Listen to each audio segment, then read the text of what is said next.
Masa SMA ku adalah masa terindah dalam hidupku. Sebagian orang dan teman-teman mungkin menganggap sepele hal tersebut yang hanya berlalu begitu saja, tapi tidak demikian untuk aku karena masa SMA inilah aku mendapatkan banyak pelajaran hidup dan pengalaman-pengalaman terindah yang tidak dapat aku lupakan sampai kapanpun, mungkin sampai aku mati hehe amin.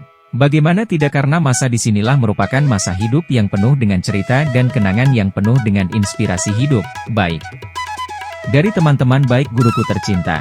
Kenangan yang tidak bisa aku lupakan sampai saat ini dan terkadang apabila aku mengingatnya membuat aku sedih dan rindu akan kenangan tersebut, yaitu kenangan bersama sahabat-sahabatku tercinta, kisah-kisah ketika bercanda, tertawa, bercerita, curhat, saling nasihat menasehati, nangis, dan masih banyak lagi yang kami lakukan semua bersama-sama.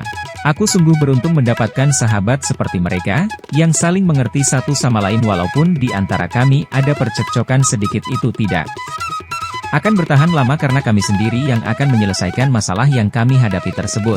Kami bersahabat sangatlah unik, bersuku-suku dari Sabang sampai Merauke hehe. Kami punya geng tersendiri, bukan untuk gaya-gayaan loh, tapi hanya untuk sebagai identitas yang mempersatukan kami untuk selamanya. Namanya BFC, Best Friend Community. Adapun kami yaitu, aku mulai dari nama aku dulu ya.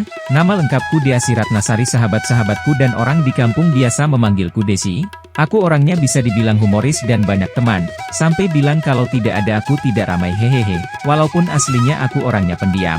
Trini Mulyani atau bisa dipanggil Nie. Orangnya sih baik tapi juga sangat menjengkelkan, entah sudah berapa kali aku dan dia cekcok dan sampai marahan, tetapi itu tidaklah berlangsung lama, paling lama sih 3 hari abis orangnya ngeselin sih. Walaupun begitu dialah sahabat yang paling dekat sama aku, maklumlah.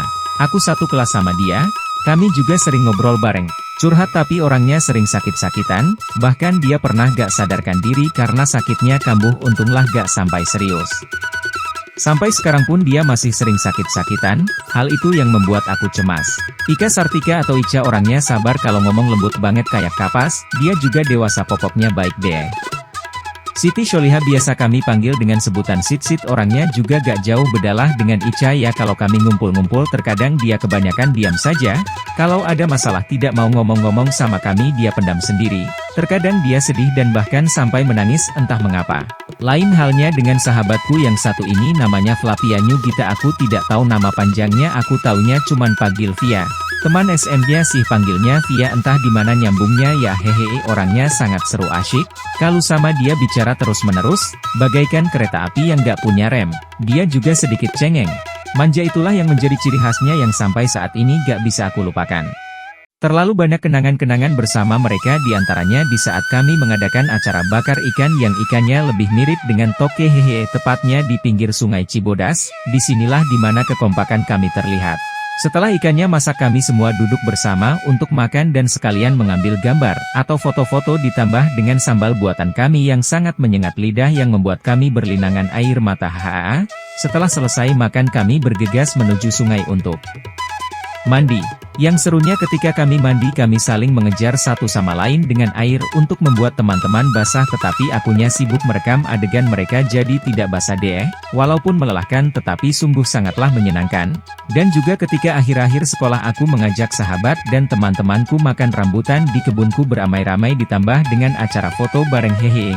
Gifoo, bukan rambutannya yang kami nikmati tetapi kebersamaan kami yang kami nikmati, dimana sudah tidak lama lagi kami semua akan berpisah dan mencari kehidupan dan jalan masing-masing.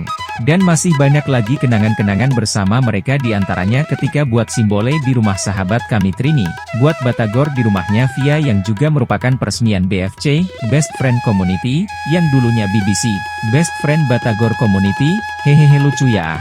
Dan hal yang paling mengharukan ketika hari ulang tahun Ika, di mana ada adegan yang Trini dan aku rencanakan, yaitu aku yang mengambil peran untuk mengerjain Ika dengan sengaja marah-marah kepada dia.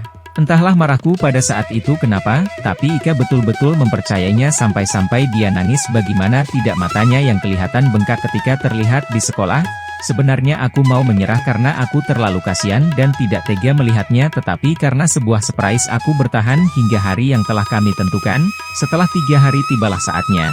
Trini dan aku berpikir apakah ini akan berhasil. Tadinya aku ragu, tapi Trini yang penuh dengan optimismenya meyakinkan aku bahwa kita pasti bisa. Tepatnya pada tanggal 12 Juni 2009 jam Pukul 1.30 aku dan Trini berangkat mengambil kue tar yang terlebih dahulu telah kami pesan dengan khusus dan membawanya ke rumah Via.